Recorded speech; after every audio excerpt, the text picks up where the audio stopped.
പ്രമാദമായ മറിയക്കുട്ടി കൊലക്കേസുമായി ബന്ധപ്പെട്ട് എന്താണ് വാസ്തവം? ഈ പ്രോഗ്രാമിന്റെ പുതിയ എപ്പിസോഡിലേക്ക്, രണ്ടാമത്തെ എപ്പിസോഡിലേക്ക് എല്ലാ പ്രിയ പ്രേക്ഷകർക്കും ഒരിക്കൽ കൂടി സ്വാഗതം. ആദ്യത്തെ എപ്പിസോഡിൽ പ്രത്യേകിച്ച് വളരെ ക്രൂരമായിട്ടുള്ള കൊലപാതകത്തിന്റെ ഒരു നേർചിത്രമാണ് ഷെക്കേന പ്രേക്ഷകരുടെ മുന്നിൽ അവതരിപ്പിച്ചത്.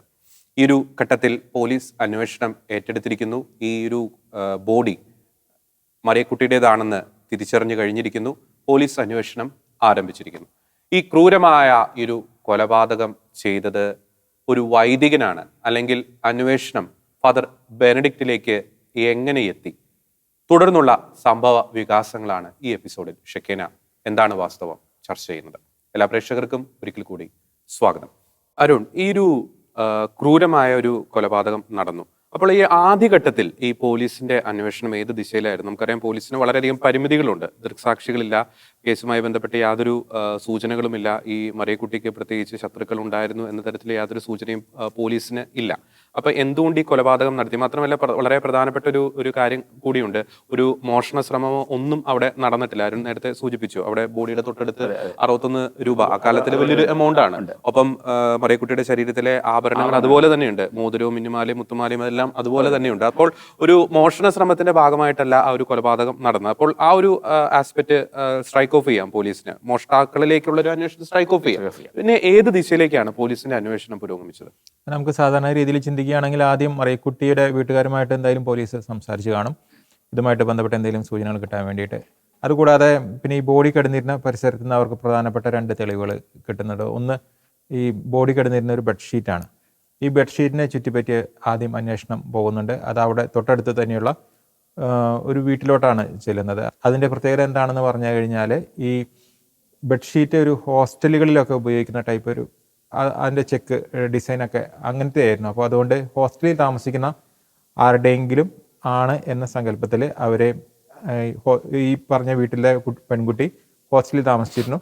അപ്പോൾ അവിടുത്തെ ആയിരിക്കുമെന്ന് വിചാരിച്ച് അങ്ങോട്ട് ചെന്നു. പക്ഷേ അത് തെറ്റായ വഴിയായിരുന്നു.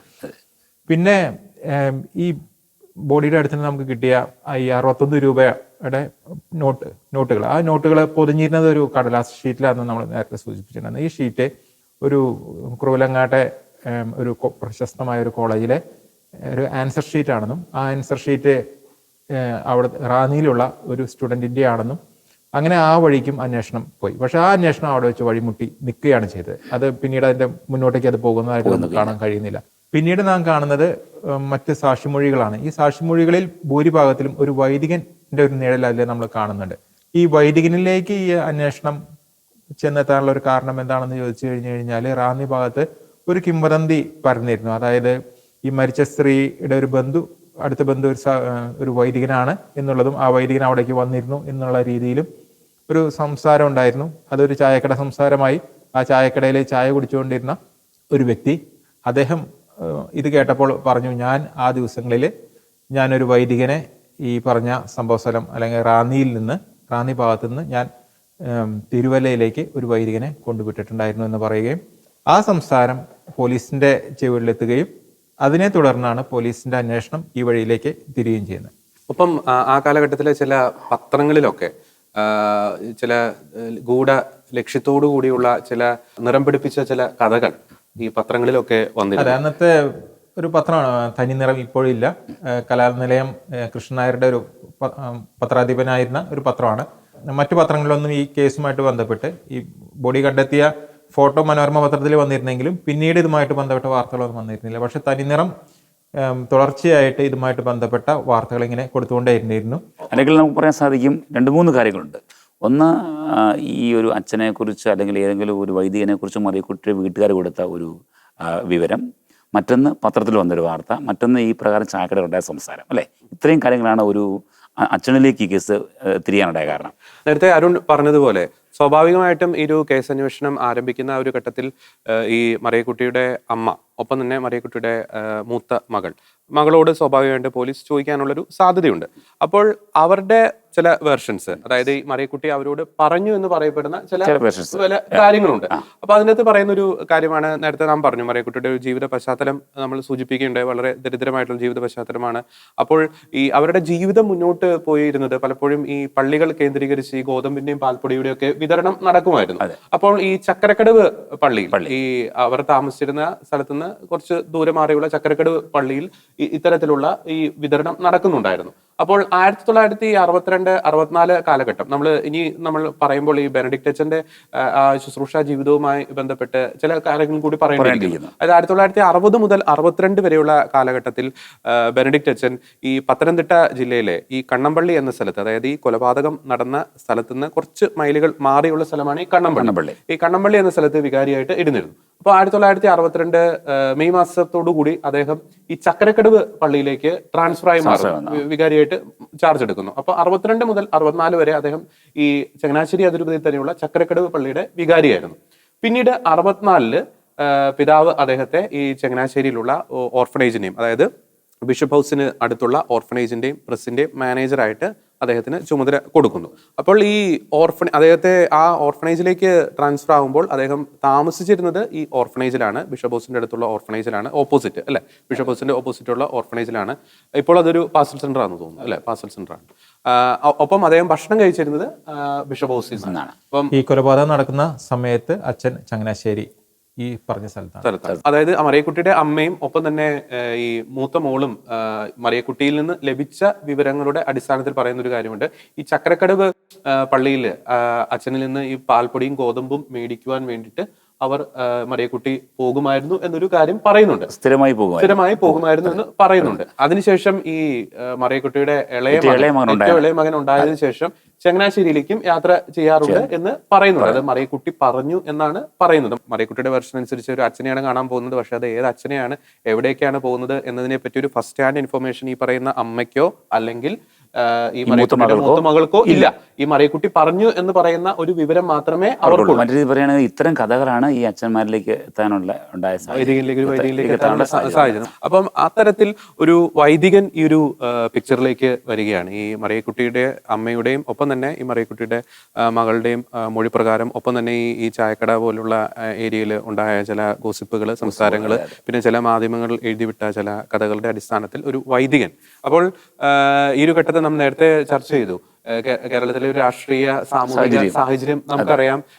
ഒരു വിഭാഗത്തിന് കത്തോലിക്ക സഭയോട് ഒരു എതിർപ്പുണ്ട്, സഭയെ അമർഷമുണ്ട്, എങ്ങനെയെങ്കിലും താറടിച്ച് കാണിക്കാനുള്ള ഒരു അവസരത്തിന് വേണ്ടി കാത്തു നിൽക്കുമ്പോൾ ഇതാ ഈ ഒരു കേസിൽ, അതായത് ഈ മറിയക്കുട്ടി കൊലപാതക കേസിൽ അതൊരു സ്ത്രീയാണ് കൊല ചെയ്യപ്പെട്ടിരിക്കുന്നത്. അതുകൊണ്ട് തന്നെ ഒരു വൈദികൻ ആ ഒരു പിക്ചറിലേക്ക് വന്നപ്പോൾ അതിൽ കുറെ എരിവും പുളിയും ചേർത്ത് സഭയെ ആഞ്ഞടിക്കാനുള്ള ഒരു ആയുധമായി ഒരു കൂട്ടർ ഉപയോഗിക്കാൻ ആരംഭിച്ചു. അപ്പോൾ ജോർജ്, നമ്മൾ മനസ്സിലാക്കേണ്ട മറ്റൊരു കാര്യം, പോലീസ് ആദ്യം തേടി വന്നത് അവിടെ ഓണംകുളച്ചനെ അല്ല, അവിടെ വന്ന് മറ്റൊരു അച്ഛനെ തേടിയാണ്. അപ്പോൾ ആ അച്ഛനെ വിളിക്കുകയും ഒരു ചോദ്യം ചെയ്യുകയും ചെയ്തു.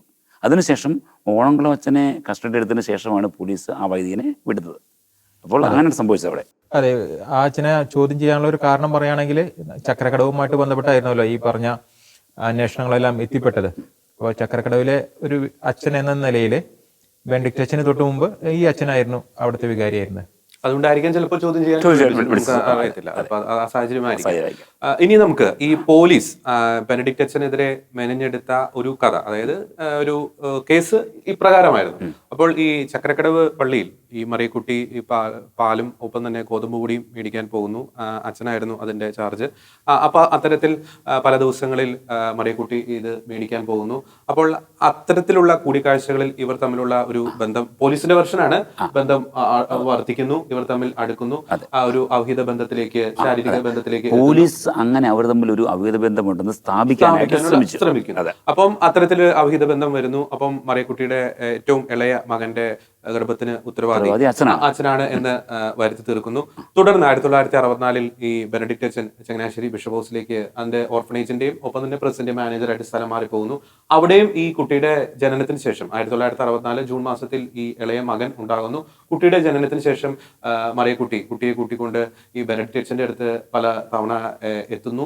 പലതവണ ബെനഡിക്ട് അച്ഛൻ ഈ സാമ്പത്തികമായിട്ടുള്ള സഹായങ്ങൾ തേടുന്നു. അപ്പോൾ നേരത്തെ ഞാൻ പറഞ്ഞു, അതിന്റെയൊക്കെ അടിസ്ഥാനത്തിൽ മറിയക്കുട്ടിയുടെ ജീവിതം കുറെ കൂടി ഒന്ന് പച്ച പിടിക്കുന്നു. പക്ഷേ നമുക്കറിയാം ബിഷപ്പ് ഹൗസാണ് അതിന്റെ അടുത്ത്. പലപ്പോഴും ഈ ഒരു കുട്ടീനെ കൂട്ടിക്കൊണ്ട് ഒരു സ്ത്രീ പലപ്പോഴും ഇങ്ങനെ വരുമ്പോൾ അത് ഈ അച്ഛന്, വൈദികൻ എന്ന നിലയിൽ അച്ഛന് ഒരു അലോസരം ഉണ്ടാക്കുന്നു. പലപ്പോഴും പല ഒച്ചപ്പാടുകൾ ഉണ്ടാക്കി എന്ന് പല നമ്മുടെ വിധിന്യായത്തിൽ അല്ലെങ്കിൽ അതിന്റെ കേസിന്റെ നിരീക്ഷണത്തിൽ പറയുന്നുണ്ട് ഈ സ്ത്രീ ഉണ്ടാക്കുന്നു. അപ്പോൾ അച്ഛൻ ഒരു ശല്യമായി മാറിക്കൊണ്ടിരിക്കുന്ന ഒരു സ്റ്റേജിലേക്ക് മറിയക്കുട്ടി എത്തുന്നു. നമ്മുടെ ഇവിടെ പറയേണ്ട മറ്റൊരു പ്രധാനപ്പെട്ട കാര്യം, ഈ ചക്കരക്കടവിൽ ബെൻഡച്ചൻ ഇരിക്കുമ്പോൾ അച്ഛനും ഈ മറിയക്കുട്ടി തമ്മിലുള്ള ബന്ധമുണ്ടെന്ന് സ്ഥാപിക്കാനായിട്ട് പോലീസ് ചെയ്ത മറ്റൊരു വലിയ ക്രൂരപ്രവൃത്തിയുണ്ട് അല്ലേ? അവിടുത്തെ അന്നത്തെ കപ്പ്യാരായിരുന്ന ആ പാവപ്പെട്ട മനുഷ്യനെ റോഡിൽ വെച്ച് പിടിച്ചുകൊണ്ട് പോവുകയും അതിക്രൂരമായി, വെച്ചാൽ കാലിൻ്റെ തുടകളിലും ആ ഭാഗങ്ങളിലൊക്കെ ഇരുമ്പിൻ്റെ വലിയ കമ്പികൾ കൊണ്ട് ഉരുട്ടുകയും അങ്ങനെ വളരെ അതിക്രൂരമായ ശാരീരിക പീഡനം ഏൽപ്പിച്ചുകൊണ്ട് അച്ഛനും ഈ സ്ത്രീയും തമ്മിൽ ബന്ധമുണ്ടെന്ന് സ്ഥാപിക്കാനായിട്ട് ശ്രമിച്ചു. അപ്പോൾ അത്തരത്തിലൊരു ഒരു ശല്യമായ രീതിയിലേക്ക് മറിയക്കുട്ടി വരുന്നു. അപ്പോൾ മറിയക്കുട്ടി എങ്ങനെയെങ്കിലും ഒഴിവാക്കാനുള്ള തീരുമാനത്തിലേക്ക് എത്തുന്നു. അപ്പോൾ ജൂൺ മാസം 15-ാം തീയതി അതിനായി തെരഞ്ഞെടുക്കുന്നു. അപ്പോൾ ജൂൺ മാസം 15-ാം തീയതി ഈ ചങ്ങനാശ്ശേരിയിലേക്ക് വരുമ്പോൾ കുട്ടിയെ കൂട്ടിക്കൊണ്ട് വരരുത് പ്രത്യേക നിർദ്ദേശം കൊടുക്കുന്നുണ്ട്. ജൂൺ മാസം 4-ാം തീയതി അവിടെ എത്തിയപ്പോൾ ഇതൊക്കെ പോലീസിന് പ്രശ്നമല്ല. അപ്പോൾ അങ്ങനെ എത്തുന്നു. അപ്പോൾ ഈ അരുൺ സൂചിപ്പിച്ചതുപോലെ ചങ്ങനാശ്ശേരിയിൽ നിന്ന് കിലോമീറ്ററുകൾ അകലെയുള്ള മന്നമരുതിയിലേക്ക് മറിയക്കുട്ടിയെ കൂട്ടിക്കൊണ്ടു പോകുന്നു. ഒരു ഓപ്പൺ ഏരിയയിൽ നമ്മൾ നേരത്തെ സൂചിപ്പിച്ചു. എന്താണ് അതിന്റെ ലോജിക്ക്? ഇത്രയും ദൂരം അല്ല, ഞാൻ പറഞ്ഞ അച്ഛനും ഈ സ്ത്രീയും തമ്മിൽ മറ്റു ബന്ധമുണ്ടെന്ന ഒരാളാണ് പോലീസ് പറയുന്ന വേർഷൻ. അങ്ങനെയാണെങ്കിൽ അങ്ങനെ ഒരു ബന്ധത്തിന് വേണ്ടിയോ അല്ലെങ്കിൽ കൊലപാതകത്തിന് വേണ്ടിയോ അച്ഛൻ ഇത്രയും പഠിപ്പും അറിവുള്ള അച്ഛൻ ഇത്ര ദൂരം കൂട്ടിക്കൊണ്ട് പോകേണ്ട എന്ത് ലോജിക്കില്ല. അപ്പോൾ ഇത്തരത്തിൽ ഒരു വൈദികനിലേക്ക് അന്വേഷണം എത്തുന്നു. ജോജി പറഞ്ഞതുപോലെ നേരത്തെ അവിടെ ഇരുന്ന ഒരു വൈദികനെയാണ് ആദ്യം ചോദ്യം ചെയ്യാൻ വിളിപ്പിച്ചത്. ചോദ്യം ചെയ്യുന്നു. തുടർന്ന് ഈ 1966 ജൂൺ മാസം 30-ാം തീയതി ഈ ബെനഡിക്ട് അച്ഛനെ കാണാൻ വേണ്ടിയിട്ട് ഒരു പോലീസ് ഉദ്യോഗസ്ഥൻ ഈ ചങ്ങനാശ്ശേരി അരമനയിൽ എത്തുന്നുണ്ട്. അപ്പോൾ അദ്ദേഹം പറഞ്ഞൊരു പാസ് ചെയ്തൊരു മെസ്സേജ് ഇതാണ്: ഈ DIGക്ക്, കൊല്ലം DIGക്ക് അച്ഛനുമായിട്ട് എന്തോ സംസാരിക്കാനുണ്ട്, അപ്പോൾ കൊല്ലം പോലീസ് ക്ലബിലേക്ക് വരണം. അപ്പോൾ അതിന്റെ അടിസ്ഥാനത്തിൽ സ്വാഭാവികമായിട്ട് ബെനഡിക്ട് അച്ഛൻ അന്നത്തെ അഭിവന്ദ്യ കാവുകാട്ട് പിതാവിനോട് അതിനുള്ള അനുവാദം ചോദിക്കുന്നു. പിതാവ് വിചാരിച്ചത് ഓൾറെഡി ഈ നേരത്തെ പറഞ്ഞ ഒരു വൈദികൻ ഓൾറെഡി കസ്റ്റഡിയിലുണ്ട്. അപ്പോൾ ആ അച്ഛനെ കസ്റ്റഡിയിൽ നിന്നും വിടാൻ വേണ്ടിയിട്ടുള്ള ക്ലാരിഫിക്കേഷന് വേണ്ടിയിട്ടായിരിക്കാം ബെനഡിക്ട് അച്ഛനെ വിളിക്കുന്നത്. അപ്പം അച്ഛൻ പോകാനുള്ള അനുവാദം കൊടുക്കുന്നു. ഒപ്പം തന്നെ പിതാവ് പ്രത്യേകം പറയുന്നുണ്ട്, ഈ രൂപതയുടെ അഡ്വക്കേറ്റ് ആയ A ജോസഫിനെ കൂട്ടിയിട്ട് വേണം പോകാനെന്ന് പറയുന്നുണ്ട്. അപ്പോൾ അന്ന് രാത്രി തന്നെ അവർ പുറപ്പെടുന്നു. അന്ന് രാത്രി അവിടെ കൊല്ലം പോലീസ് ക്ലബിൽ എത്തുന്നു. പോലീസ് ക്ലബിൽ എത്തിയപ്പോൾ ചില തന്ത്രപരമായിട്ടുള്ള ചില കാര്യങ്ങൾ നടക്കുന്നുണ്ട്. അപ്പൊ അവിടെ വെച്ച് ഈ കൂടെ വന്ന അഡ്വക്കേറ്റിനോട് പോലീസ് പറയുന്നു, ജോസഫ് പൊക്കോളൂ, അച്ഛനെ ഞങ്ങൾ വിട്ടോളാം എന്നുള്ള. മനസ്സിലാക്കേണ്ട മറ്റൊരു കാര്യം, ബിഷപ്പ് ഹൗസിൽ അച്ഛനെ വിളിക്കാമെന്ന സ്വഭാവമല്ല പോലീസ് കൊല്ലത്ത് എത്തിയപ്പോൾ കാണിച്ചത്. അവരുടെ സ്വഭാവം മാറി, അവരുടെ ബോഡി ലാംഗ്വേജ് മാറി, അവരുടെ ഭാഷയെല്ലാം മാറി. അവിടെ ശരിക്കുകയാണെങ്കിൽ അച്ഛനെ ഒരു കെണിയിൽപ്പെടുത്താനുണ്ടായത്. അതെ. ഒപ്പം തന്നെ ഈ അഡ്വക്കേറ്റിനും ചിലപ്പോൾ നമുക്ക് ഒരു പരിധിവരെ പറയാൻ സാധിക്കും, അഡ്വക്കേറ്റിന് ചിലപ്പോൾ ഈ പോലീസിന്റെ തന്ത്രം തിരിച്ചറിയാൻ സാധിക്കാത്തതാണോ എന്താണെന്ന് അറിയത്തില്ല. അഡ്വക്കേറ്റ് അച്ഛനെ അവിടെ ഇട്ടിട്ട് അല്ലെങ്കിൽ അവിടെ പോലീസിന്റെ ഏൽപ്പിച്ചിട്ട് അഡ്വക്കേറ്റ് തിരിച്ചു പോരുകയാണ് ഉണ്ടായത്. സ്വാഭാവികമായിട്ടും ഒരു അഡ്വക്കേറ്റ് കൂടെ നിൽക്കേണ്ടതായിരുന്നു. പക്ഷേ അഡ്വക്കേറ്റിന്റെ ഭാഗത്തുനിന്ന് എന്തോ അത്തരത്തിലുള്ള ചിന്ത ചിലപ്പോൾ അദ്ദേഹത്തിന് പോയിട്ടുണ്ടാകില്ല.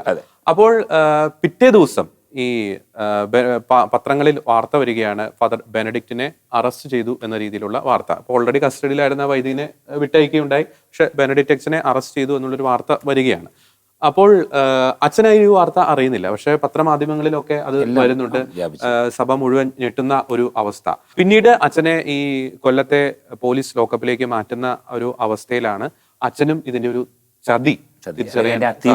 തീവ്രത മനസ്സിലാക്കാൻ സാധിക്കുന്നത്. പിന്നീട് അദ്ദേഹത്തെ പത്തനംതിട്ട മജിസ്ട്രേറ്റിന്റെ മുന്നിൽ ഹാജരാക്കുന്നു. അപ്പോൾ അവിടെ ഹാജരാക്കുമ്പോൾ അദ്ദേഹം പ്രത്യേകം പറയുന്ന ഒരു പോയിന്റ് ഉണ്ട്, എന്നെ ഇവരുടെ കൂടെ വിടരുത് അല്ലെ, എഴുതി കൊടുക്കുന്ന ഒരു കാര്യം എഴുതി കൊടുക്കുകയാണ് ചെയ്യുന്നത്. പോലീസ് കസ്റ്റഡിയിൽ വിടരുത്. പക്ഷേ മജിസ്ട്രേറ്റിന് അദ്ദേഹത്തിന്റെ ഒരു ആത്മാർത്ഥത ചിലപ്പോൾ മനസ്സിലാക്കാൻ സാധിച്ചില്ല. അദ്ദേഹത്തെ 5 ദിവസം പോലീസ് കസ്റ്റഡിയിലേക്ക് വിടുന്ന ഒരു സിറ്റുവേഷൻ. ഈ വിട്ട ഉടനെ തന്നെയാണ്, ഏതാനും നിമിഷങ്ങൾക്കുള്ളിൽ തന്നെയാണ്, അതായത് എന്നെ വിടരുത് എന്ന് പറഞ്ഞ ഏത് പോലീസുകാരാണോ അവരുടെ കൂടെ പോയിട്ടാണ് അച്ഛൻ കൊല ചെയ്ത കത്തിയും കൊല ചെയ്ത സ്ഥലത്തേക്ക് ചെല്ലുന്ന അവിടുന്ന് കത്തി എടുത്ത് കൊടുക്കുന്നത്. അപ്പൊ അതിലും വലിയൊരു അസ്വാഭാവികത നമുക്ക് കാണാൻ സാധിക്കും. ഇവിടെ നമ്മൾ പറയാൻ വിട്ടുപോയ മറ്റൊരു കാര്യമുണ്ട്. ഈ പോലീസിന്റെ കസ്റ്റഡിയിലായത് സമയത്ത് അച്ഛൻ കടന്നുപോയ ഒരു പ്രത്യേകമായ ശാരീരിക പീഡനമുണ്ട്.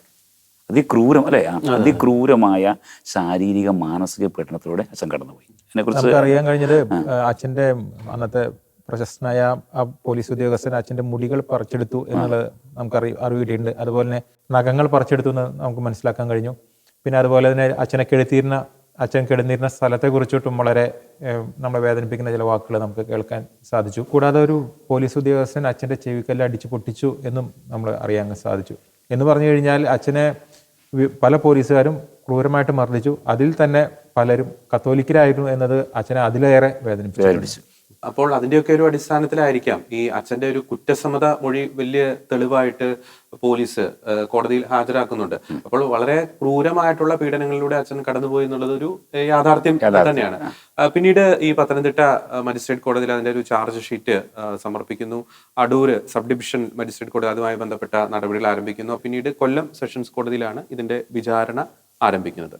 അപ്പോൾ ഈ കൊല്ലം സെഷൻസ് കോടതിയിൽ 1966 ഒക്ടോബർ മാസത്തിലാണ് വിചാരണ ആരംഭിക്കുന്നത്. അപ്പോൾ നമുക്ക് ഈ വിചാരണ വേളയിലെ ഒരു ഡീറ്റെയിൽസിലേക്ക് കിടക്കുന്നതിന് മുമ്പ് നമ്മൾ നേരത്തെ പറഞ്ഞു ഈ ഏതൊരു കൊലപാതകം ചെയ്യുന്നതിന് മുമ്പും അതിന്റെ മോട്ടീവ് എന്താണെന്ന് പോലീസ് കൃത്യമായി കോടതിയെ അറിയിക്കണം. അതിന്റെ ഒരു മോട്ടീവ് നാം പറഞ്ഞു, പോലീസ് ചൂണ്ടിക്കാണിച്ചൊരു മോട്ടീവ്, ഇവർ തമ്മിലൊരു ക്രിമിനൽ ഇന്റിമസി ഉണ്ടായിരുന്നു, ഒഴിവാക്കാൻ വേണ്ടി കൊലപാതകം നടത്തി. പക്ഷെ ഇനി കൊലപാതകം നടത്തണമെങ്കിൽ ഈ ബെനഡിക്റ്റ് അച്ഛനെ ഈ ഒരു സീനിലേക്ക്, ദൃക്സാക്ഷികളില്ല ഉറപ്പാണ്, പക്ഷെ ഈ ഒരു പരിസരത്തേക്കെങ്കിലും എത്തിച്ചെങ്കിൽ മാത്രമേ മന്ദബുദ്ധിയിൽ എത്തിച്ചെങ്കിൽ മാത്രമേ പോലീസിന് പ്രതിയായി ഈ ബെനഡിക്റ്റ് അച്ഛനാണ് പ്രതി എന്ന് ചൂണ്ടിക്കാണിക്കാൻ സാധിക്കുകയുള്ളൂ. അപ്പം അതിന് ഈ പോലീസ് അവലംബിച്ച മാർഗങ്ങൾ എന്തൊക്കെയാണ്? എങ്ങനെയാണ് ഈ ചങ്ങനാശ്ശേരിയിൽ അന്ന് അച്ഛന്റെ വെർഷൻ പ്രകാരം ഈ കോടതിയിൽ കൃത്യമായി തന്നെ അച്ഛൻ ഈ കുറ്റം നിഷേധിക്കുന്നുണ്ട്. ഒപ്പം അച്ഛൻ കൃത്യമായി പറയുന്നുണ്ട്, അന്ന് ഞാൻ ചങ്ങനാശ്ശേരി ബിഷപ്പ് ഹൗസിലായിരുന്നു, ഏകദേശം ഒരു 8:30 ഭക്ഷണം കഴിച്ചു, 10:30 കിടന്നുറങ്ങി എന്ന് അച്ഛൻ കൃത്യം പറയുന്നുണ്ട്. അപ്പോൾ അച്ഛന്റെ പോയിന്റ് ഓഫ് വ്യൂവിൽ ചങ്ങനാശ്ശേരിയിൽ കിടന്ന ഈ ഒരു അച്ഛനെ പിന്നീട് പോലീസ് എങ്ങനെയാണ് ഈ മന്ദമരുതിയിൽ എത്തിച്ചത്? ഒരു കേസിന്റെ ഒരു സ്ട്രക്ചർ നോക്കും. ഈ കേസ് നമ്മൾ നോക്കുമ്പോൾ ഇതിലെ സാക്ഷിമൊഴികൾ വളരെ പ്രധാനപ്പെട്ടതാണ്. കൊല നടത്തിയതിന് സാക്ഷികളില്ല, പക്ഷേ അച്ഛൻ അവിടേക്ക് യാത്ര ചെയ്തതിനും മടക്കം യാത്ര ചെയ്തതിന് സാക്ഷികളുണ്ട്. അത് കള്ളസാക്ഷികളാണോ എന്നുള്ളത് നമുക്ക് കോടതി വിചാരണയുടെ ഘട്ടത്തിലേക്ക് കിടക്കുമ്പോൾ നമുക്ക് നോക്കാം. അപ്പോൾ ഇതിൽ ആദ്യം കാണുന്നത് അച്ഛനെ ചങ്ങനാശ്ശേരിയിൽ നിന്ന് തിരുവല്ല വരെ അച്ഛൻ്റെ യാത്ര. ആ യാത്രയിൽ സാക്ഷികളാരുമില്ല. തിരുവല്ലയിൽ നിന്ന് അച്ഛനെ മന്ദമരുതിയിലേക്ക് അച്ഛൻ യാത്ര ചെയ്ത് ഒരു കാറിലാണെന്ന് പറയപ്പെടുന്നു. ആ കാറിൻ്റെ ചാക്കോ വർക്കി എന്ന് പറഞ്ഞ ഒരു വ്യക്തിയുടെ കാറിലാണ് യാത്ര ചെയ്തിരിക്കുന്നത്. ആ ചാക്കോ വർക്കിയെ കണക്ട് ചെയ്ത് കൊടുത്തത് ഗോവിന്ദ് എന്ന് പറഞ്ഞൊരു സാക്ഷിയാണ്. രണ്ടാമത് മന്ദമരുതി ജംഗ്ഷനിലെ ജസ്റ്റ് ഈ നേരത്തെ നമ്മൾ സൂചിപ്പിച്ച റോട്ടിലേക്ക് പ്രവേശിക്കുമ്പോൾ തന്നെ അവിടെ ഒരു കൊപ്രക്കളമുണ്ട്, കൊപ്രത്തട്ട്. അപ്പോൾ അവിടെ രാത്രി സമയങ്ങളിലും അതായത് തേങ്ങ പൊതിച്ച് കൊപ്ര എടുക്കുന്ന സ്ഥലമാണ്. അപ്പോൾ അവിടെ രാത്രി സമയത്ത് അവിടെ വർക്ക് ചെയ്തിരുന്ന ആൾക്കാരുണ്ട്. അതിൽ ഒരു വ്യക്തി, അബ്രാഹിം എന്ന് പറഞ്ഞൊരു വ്യക്തി, ഒരു സ്ത്രീയും ഒരു പുരുഷനും കൂടി ആ സമയത്ത് കടന്നു പോകുന്നതായിട്ട് അവിടെ കണ്ടു എന്ന് പറയുന്നുണ്ട്. പിന്നീട് ആ പുരുഷൻ ലോഹിട്ടതാണെന്നുള്ള രീതിയിൽ പിന്നീട് വന്നു. പക്ഷെ പറഞ്ഞത് ഇങ്ങനെയാണ്, ഒരു സ്ത്രീയും പുരുഷനും നടന്നു പോകുന്നതായിട്ട് കണ്ടു എന്ന് പറയുന്നു. പിന്നെ നാം നേരത്തെ സൂചിപ്പിച്ച പോലെ ഉണ്ണി റൈറ്റർ കേട്ട ഒരു ശബ്ദമാണ്, എന്നെ കൊല്ലുന്ന, എൻ്റെ തല പൊളിഞ്ഞ എന്ന് പറയുന്ന ആ വാക്കുകൾ ഏകദേശം ഒരു 11:45 സമയത്ത്. ഈ ചങ്ങനാശ്ശേരിയിൽ നിന്ന് പുറപ്പെട്ട സമയം നമുക്കറിയില്ലെങ്കിലും ഈ തിരുവല്ലയിൽ നിന്ന് പുറപ്പെടുന്നത് 10 മണി സമയത്താണ്. അപ്പോൾ 10 മണിക്ക് പുറപ്പെട്ട അച്ഛനും ഈ പറഞ്ഞ സ്ത്രീയും 11:45 കൊലപാതകം നടക്കുന്നു. ഇതിന് ശേഷം മടക്കയാത്രയാണ് പിന്നീട്. മടക്കയാത്ര കണ്ടവരാണ് പിന്നെയുള്ളത്. പിന്നെ അച്ഛൻ ഒറ്റയ്ക്കാണ്. പിന്നീട് അച്ഛനെ കാണുന്നത് മന്ദമരുതി ഭാഗത്ത് വെച്ചിട്ടാണ്. അപ്പോൾ അവിടെ റാഹേലമ്മ എന്ന് പറഞ്ഞൊരു സ്ത്രീ, അവരുടെ കൊച്ചുമോൻ ഹോസ്പിറ്റലിൽ വെച്ച് പെട്ടെന്ന് മരിച്ചു. ആ മരിച്ച കാര്യം വീട്ടിലേക്ക് അറിയിക്കാനായിട്ട് അവർ നടന്നു പോകുന്ന വഴിക്ക്, അവരും അവരുടെ അയൽക്കാരും ഒക്കെ കൂടി നടന്നു പോകുന്ന വഴിക്ക് ഇവർക്ക് പാരലായിട്ട് അച്ഛൻ നടന്നു പോകുന്നതായിട്ട് അവർ കണ്ടു എന്നാണ് അവരുടെ ഒരു മൊഴിയുള്ളത്. ഇവരൊരു കത്തോലിക്ക സ്ത്രീയാണ്. പിന്നീട് അച്ഛനെ കാണുന്നത് മന്ദമരുതി റാന്നി ഭാഗത്തുള്ള ഒരു ചന്ദ്രിക വർക്ക്ഷോപ്പിൻ്റെ സമീപത്താണ്. അതെ. ഈ സമയത്ത് അവിടെയുള്ള ബേബി എന്ന് പറഞ്ഞ ആളുടെ അടുത്ത് അച്ഛൻ വന്ന് സമീപിച്ച് ചോദിക്കുന്നു. അച്ഛൻ്റെ ഫാദർ വളരെ സീരിയസ് ആയിട്ട് ഹോസ്പിറ്റലാണ്, അപ്പോൾ അതിനു വേണ്ടിയിട്ടൊരു വാഹനം ഒന്ന് തരപ്പെടുത്തി തരാൻ വേണ്ടിയിട്ടാണ് ചോദിക്കുന്നത്. അപ്പോൾ ഈ ബേബി അവിടെ സമീപത്ത് ഒരു രാജു എന്ന് പറഞ്ഞൊരു ലോഡ്ജിൽ താമസിച്ചിരുന്ന ഈ കൂപ്പൊക്കെ പിടിക്കുന്ന രാജുവിനെ കണക്ട് ചെയ്യുന്നു. ഈ രാജുവിൻ്റെ സ്വന്തം വാഹനത്തിൽ, പ്രൈവറ്റ് വെഹിക്കിളിലാണ് അച്ഛൻ തിരുവല്ലയിലേക്ക് യാത്ര ചെയ്യുന്നത്. ആ രാജുവിൻ്റെ കൂടെ ബേബിയും കൂടെ കൂടുന്നുണ്ട്. അവർ രാത്രി സമയമാണ്, അവർ രണ്ടുപേരും കൂടി ഇതേ വാഹനത്തിലുണ്ടായിരുന്നു എന്നാണ് പറയുന്നത്. അങ്ങനെ തിരുവല്ലയിൽ അച്ഛൻ എത്തി. അച്ഛനെ തിരുവല്ലയിൽ അവരെ ഇറക്കി വിടുന്നു. അതിനുശേഷം അവർ അവിടെ ബസ് സ്റ്റാൻഡിൻ്റെ സമീപത്ത് കാപ്പി കുടിച്ച് മടങ്ങി വരുന്ന സമയത്ത് വീണ്ടും അച്ഛൻ അവിടെ നിൽക്കുന്നതായിട്ട്, അരമണിക്കൂറിന് ശേഷവും അച്ഛൻ അവിടെ തന്നെ നിൽക്കുന്നതായിട്ട് കാണുന്നു. അപ്പോൾ അവർ ചോദിക്കുന്നുണ്ട് അച്ഛനോട് ഞങ്ങൾ എവിടേക്കാണ് അച്ഛനെ കൊണ്ടാക്കേണ്ടതെങ്കിൽ അവിടേക്ക് ആക്കാമെന്ന് പറയുന്നുണ്ട്. പക്ഷേ അച്ഛൻ ആവശ്യമില്ല എന്ന് പറയുന്നു. പിന്നെ അച്ഛനെ കൊണ്ട് വിട്ടു എന്ന് പറയുന്നത് ഒരു മുഹമ്മദ് നൂഹ് എന്ന് പറഞ്ഞ ഒരു വ്യക്തിയാണ്. അദ്ദേഹത്തിൻ്റെ കാറിൽ അച്ഛൻ ചങ്ങനാശ്ശേരിയിൽ എത്തുന്നു. അത് ഏകദേശം ഒരു 4 മണിയോടുകൂടിയാണ് അച്ഛൻ ചങ്ങനാശ്ശേരി എത്തുന്നത്. 3:30 നൂഹിൻ്റെ വാഹനത്തിൽ കയറുന്നത്. ഇതാണ് അച്ഛൻ്റെ ഒരു സഞ്ചാരപഥം പോലീസ് സൃഷ്ടിച്ചെടുത്തിരിക്കുന്നത്. അപ്പം ഈ നേരത്തെ അരുൺ പറഞ്ഞ ഈ റാഹേലിന്റെ മൊഴി, ഒപ്പം തന്നെ ഈ ചന്ദ്രിക വർക്ക്ഷോപ്പിലെ മെക്കാനിക്കിന്റെ മൊഴി, അപ്പോൾ അവർ കണ്ട ഈ ഒരു വൈദികൻ, അതിപ്പോൾ ആരായിക്കോട്ടെ, ആ കണ്ട വ്യക്തിയുടെ മുഖത്തൊരു പരിഭ്രമം ഉണ്ടായിരുന്നതായിട്ട് ഇവർ മൊഴി നൽകുന്നുണ്ട്. ഒപ്പം തന്നെ ഈ പോലീസ് ഇതുപോലെ സൃഷ്ടിച്ചെടുത്ത, അല്ലെങ്കിൽ പോലീസ് അച്ഛനെതിരെ കൊണ്ടുവന്ന ചില തെളിവുകളാണ് വളരെ ഈ കേസുമായി ബന്ധപ്പെട്ട് കുപ്രസിദ്ധമായ ഈ ബെഡ്ഷീറ്റ്. നമുക്കറിയാം, ഈ മൃതദേഹത്തിന്റെ അടുത്തുനിന്ന് ഒരു ബെഡ്ഷീറ്റ് കിട്ടിയിരുന്നു. അപ്പോൾ അത് അച്ഛൻ്റെതാണ് എന്ന് വരുത്തി തീർത്തിരുന്നു. അവിടെ ഈ അച്ഛൻ്റെ അലക്കുകാരുമായി ബന്ധപ്പെട്ട ചില മൊഴികളുടെയൊക്കെ ഒരു അടിസ്ഥാനത്തിൽ പിന്നീട് ഈ അച്ഛൻ്റെ നേരത്തെ അരുൺ സൂചിപ്പിച്ചതുപോലെ അച്ഛൻ്റെ ഈ സഞ്ചാരപഥത്തിൽ ഉടനീളം അച്ഛൻ കയ്യിൽ കരുതിയിരുന്ന ഒരു ബ്ലൂ ബാഗ് ഉണ്ട്. അത് ഈ പറയുന്ന പോലീസ് കൊണ്ടുവന്ന ദൃക്സാക്ഷികളെല്ലാം പറയുന്ന ഒരു പോയിന്റാണ്. അപ്പം ആ ബാഗ് അച്ഛൻ്റെ റൂമിൽ നിന്ന് കണ്ടെടുത്തിരുന്നു, അതിൻ്റെ അകത്ത് ചോരക്കറ ഉണ്ടായിരുന്നു എന്നൊരു തെളിവ്. പിന്നീട് നാം നേരത്തെ പറഞ്ഞ ഈ ഒരു കത്തിയുമായി ബന്ധപ്പെട്ടുള്ള ഒരു കാര്യം, ഈ കത്തി അവിടുന്ന് അച്ഛൻ ചൂണ്ടിക്കാണിച്ചു കൊടുത്തു, അച്ഛൻ പോലീസ് അത് തെളിവായിട്ട്. അപ്പോൾ ഈ പറയുന്ന കത്തി, ഈ പറയുന്ന ബ്ലൂ ബാഗ്, ഒപ്പം തന്നെ അരുൺ നേരത്തെ പറഞ്ഞതുപോലെ ഈ ചങ്ങനാശ്ശേരിയിൽ നിന്നും, അല്ലെങ്കിൽ അറ്റ്ലീസ്റ്റ് തിരുവല്ലയിൽ നിന്നും Mannamaruthi to return to Changanassery, ആ സഞ്ചാര പദം പോലീസ് സൃഷ്ടിച്ചെടുത്ത ആ ഒരു സഞ്ചാര പദം, ഒപ്പം തന്നെ ഈ ഒരു ബെഡ്ഷീറ്റുമായി ബന്ധപ്പെട്ട കാര്യങ്ങൾ, ഒപ്പം ഈ മറിയക്കുട്ടിയുമായ ഒരു ക്രിമിനൽ ഇന്റിമസി ഉണ്ട് എന്ന് പോലീസ് സ്ഥാപിച്ചെടുക്കാൻ ആശ്രയിച്ച ചില മൊഴികൾ. അപ്പോൾ ഇതോടുകൂടി തന്നെ അച്ഛൻ്റെ ലോഹയും, ചോരക്കറയോടുകൂടിയ ഒരു ലോഹയും പോലീസിന്റെ കസ്റ്റഡിയിലുണ്ട്. അപ്പോൾ ഇതിന്റെയൊക്കെ ഒരു അടിസ്ഥാനത്തിലാണ് പോലീസ് അച്ഛനെതിരെ ഈ ഒരു കേസ് നിർമ്മിച്ചെടുത്തത്. അപ്പോൾ ഇവിടെ നമ്മൾ മനസ്സിലാക്കേണ്ട മറ്റൊരു കാര്യം, നമ്മൾ ഇത്ര നേരം ഡിസ്കസ് ചെയ്തത് ശരിക്കും ഈ കേസിനെ കുറിച്ചുള്ള പോലീസിൻ്റെ വേർഷനാണ്. എന്ന് വെച്ചാൽ കൊല്ലം സെഷൻസ് കോടതിയിൽ പോലീസ് സബ്മിറ്റ് ചെയ്ത ആ കുറ്റപത്രം. അപ്പോൾ അവിടെ തന്നെ നമ്മളൊരു സാമാന്യ ബുദ്ധിമുട്ട് നോക്കുമ്പോൾ നമുക്ക് മനസ്സിലാൻ പറ്റുന്ന മറ്റൊരു കാര്യം, ഒരുപാട് കോൺട്രാഡിക്ഷൻസ് ഉണ്ട് ഇതിനകത്ത്. ഒന്നും അവിടെ ഇവിടെ ഒന്നും ഇത് ചേർന്ന് പോകുന്നില്ല. ഞാൻ ഒരു കാര്യം പറയാം, ഈ ഒരു മർഡറിനെ കുറിച്ച് പോലീസ് പറയുന്ന ഭാഷ്യപ്രകാരം അത് വളരെ പ്ലാൻഡ് ആയിട്ടാണ്. അങ്ങനെ പ്ലാൻഡ് ആണെങ്കിൽ ഇത്ര ബുദ്ധിയുള്ള അച്ഛൻ്റെ യാത്രയ്ക്ക് ഇടെ ആ ഒരു വരവ്, അച്ഛൻ അവിടെ ഇവിടെ വണ്ടി പിടിച്ച് വരികയാണ്, അവർ തിരിച്ചു പോകാനുള്ള ഒരു കൃത്യതയില്ല, അച്ഛൻ അവിടെ ഇവിടെ പോവുകയാണ്, അച്ഛൻ അവിടെ ടാക്സിക്കാരെ വിളിക്കുന്നു, വ്യക്തികളുടെ സഹായം തേടുന്നു, അതൊന്നും ഒരിക്കലും യാതൊരു രീതിയിലുള്ള പ്രീ പ്ലാൻ അല്ല. മറ്റൊരു കാര്യം, ഇനി ഇങ്ങനെ ഒരു ലക്ഷ്യം അച്ഛനുണ്ടെങ്കിൽ അച്ഛൻ ഒരു ലോഹയിട്ട് വരുമോ? സാമാന്യ ബുദ്ധിയുള്ള ഒരച്ഛൻ ലോഹയിട്ട്, അല്ലെങ്കിൽ അച്ഛൻ്റെ പെട്ടെന്ന് ഐഡന്റിറ്റി തിരിച്ചറിയാൻ സാധിക്കുന്ന രീതിയിലുള്ള ആ വസ്ത്രം ധരിച്ച് വരുമോ? അതുകൊണ്ട് മറ്റൊരു പ്രധാനപ്പെട്ട ഒരു കാര്യം, എനിക്ക് ഈ ഒരു പോലീസിന്റെ ഒരു വെർഷൻ, നമ്മൾ ഇത്രയും നേരം പറഞ്ഞത് ഈ ബെനഡിക്ട് അച്ഛനെ എങ്ങനെ പോലീസ് പ്രതി ചേർത്തു, പ്രോസിക്യൂഷന്റെ വെർഷൻ അല്ലെങ്കിൽ പോലീസിന്റെ ഒരു വെർഷൻ. ജോജി പറഞ്ഞതുപോലെ അച്ഛന്റെ യാത്രയിലുടനീളം ഇവർക്ക് ചൂണ്ടിക്കാണിക്കുന്ന, നമ്മളത് പ്രത്യേകം പ്രേക്ഷകർ ഒറ്റ പറയാണ്, അവിടെ തന്നെ പോലീസിന് ശരിക്കും അച്ഛൻ്റെ റൂട്ട് മാപ്പ് ക്ലിയർ ആയിട്ട് ട്രേസ് ഔട്ട് ചെയ്യാൻ പറ്റിയിട്ടില്ല. അവർ പറയുന്നത് ശരിക്കും തിരുവല്ലയിൽ നിന്ന് ഈ ഒരു സ്ഥലത്തേക്കുള്ള റൂട്ട് മാപ്പ് മാത്രമേ ഉള്ളൂ. ചങ്ങനാശ്ശേരി തിരുവല്ലയിലുള്ള റൂട്ട് മാപ്പിനെ കുറിച്ച് കംപ്ലീറ്റ് ഒരു ഡിനേലാണ്. ഇവിടെ മറ്റൊരു കാര്യം കൂടി ശ്രദ്ധിക്കേണ്ടതുണ്ട്. തിരുവല്ലയിൽ നിന്ന് മന്നമരുതിയിലേക്കുള്ള യാത്ര, അതിന്റെ ഡ്രൈവർ താൻ ആ യാത്ര പോയിട്ടില്ല എന്ന് ഉറപ്പിച്ച് പറയുന്നുണ്ട് കോടതിയിൽ. തീർച്ചയായും. ഒപ്പം തന്നെ ഈ യാത്രയിലെ മറ്റൊരു കോൺട്രഡിക്ഷൻ, ഈ ബെനഡിക്ട് അച്ഛനെ പോലീസ് ഈ തിരുവല്ലയിൽ നിന്ന്, ഓർക്കുക ചങ്ങനാശ്ശേരി എന്നല്ല, തിരുവല്ലയിൽ നിന്ന് ഇവിടെ മന്നമരുതി എത്തിക്കുന്നു. അതിന്റെ ഒരു ലക്ഷ്യം എന്ന് പറയുന്നത് അച്ഛനെ പ്രതി ചേർക്കാൻ വേണ്ടിയിട്ട് ഈ കൊല്ലപ്പെട്ട വ്യക്തിയും ഈ അച്ഛനും, അല്ലെങ്കിൽ പോലീസ് പ്രതി എന്ന് ആരോപിക്കുന്ന അച്ഛനും ഈ കൊലപാതക സ്ഥലവുമായി ഏറ്റവും അടുത്തൊരു പോയിന്റിലേക്ക് പോലീസിനെ എത്തിക്കണം. അതുകൊണ്ട് മന്നമരുതിയിലേക്ക് എത്തിക്കും. ഇനി ഈ പോലീസ് പറയുന്നത് ഈ അച്ഛനെ തിരിച്ചുള്ള പോക്കിലും പല ദൃക്സാക്ഷികളുണ്ട്. നമ്മളൊന്ന് ചിന്തിച്ചു നോക്കുക, ഈ ഒരു കൊലപാതകം നടത്തിയ വ്യക്തി ഏറ്റവും പ്രൈമറി ആയി ആ വ്യക്തി ചിന്തിക്കുന്ന ഒരു കാര്യം, അദ്ദേഹത്തിന്റെ തിരിച്ചുള്ള ഒരു മടക്കയാത്ര എങ്ങനെയെങ്കിലും മറച്ചു വെക്കുക എന്നൊരു പോയിന്റാണ്. പക്ഷേ പോലീസ് കൊണ്ടുവന്ന പല സാക്ഷികളും നേരിട്ട് അച്ഛൻ അവരിലെ മുഖം കാണിക്കുന്നുണ്ട്. പ്രത്യേകിച്ച് ഈ ചന്ദ്രിക വർക്ക്ഷോപ്പ്, അവരുടെ അടുത്ത് ഡയറക്റ്റ് വന്നിട്ട് പറയാണ് എനിക്കൊരു വാഹനം വേണം, വാഹനമായിട്ട് ബന്ധപ്പെട്ട്. ഒപ്പം തന്നെ പിന്നീട് അവര് തിരുവല്ലയിൽ ആക്കിയതിനു ശേഷം അച്ഛൻ അവിടെ വീണ്ടും വെയിറ്റ് ചെയ്യുന്ന ഒരു പോയിന്റ്. അപ്പോൾ അച്ഛന്റെ മുഖം മാക്സിമം ഈ അച്ഛൻ എക്സ്പോസ് ചെയ്യുന്നു എന്നാണ് ഈ പോലീസ് കൊണ്ടുവന്ന, അല്ലെങ്കിൽ പ്രോസിക്യൂഷന്റെ ഭാഗമായിട്ട് കൊണ്ടുവന്ന പല സാക്ഷികളും പറയുന്നത്, കോടതിയിൽ പറയുന്നത്. അവിടെ മറ്റൊരു കാര്യമാണ്, ഈ കാണുന്നത് ഈ ദൃക്സാക്ഷികളെല്ലാം അച്ഛൻ്റെ കൊട കാണുന്നുണ്ട്, അച്ഛൻ്റെ ബാഗ് കാണുന്നുണ്ട്, അച്ഛൻ്റെ എന്നാ പറയാ അച്ഛൻ്റെ ഫേസ് കാണുന്നുണ്ട്, അവർ ടോർച്ചെല്ലാം കാണുന്നുണ്ട്. പക്ഷെ ഒന്ന് മാത്രം കാണുന്നില്ല, എന്താ? അച്ഛൻ്റെ രക്തം പിടിച്ച ലോഹ. ഞാനത് പറയാൻ കാരണം പിന്നീട് പോലീസ് തന്നെ ഈ രക്തം പുരണ്ട ലോഹ അച്ഛൻ്റെ മുറികളിൽ നിന്ന് കണ്ടെത്തി. അപ്പൊ അങ്ങനെ ഒരു ലോഹ പറയുന്നു. എന്നാൽ ഇത് ആരും കണ്ടിട്ടില്ല. ഈ വഴി അച്ഛൻ പോയ സമയത്ത് അച്ഛൻ കണ്ടുമുട്ടിയ വ്യക്തികൾ മറ്റാരും ഇതിനെക്കുറിച്ച് ഒന്നും പറയുന്നില്ല. ചുരുക്കി പറഞ്ഞു കഴിഞ്ഞാൽ അച്ഛൻ്റെ ഈ യാത്ര അച്ഛൻ പ്ലാൻഡ് അല്ല. അച്ഛൻ അങ്ങനെ ഒരു യാത്ര നടത്തി എന്ന് പോലീസ് സ്ഥാപിക്കാൻ നോക്കുകയാണെങ്കിൽ അച്ഛൻ ഈ കൊലപാതകം പ്ലാൻ ചെയ്തിട്ടില്ല, അച്ഛൻ്റെ യാത്ര പ്ലാൻഡ് അല്ല, അച്ഛൻ്റെ മടക്കയാത്ര പ്ലാൻഡ് അല്ല.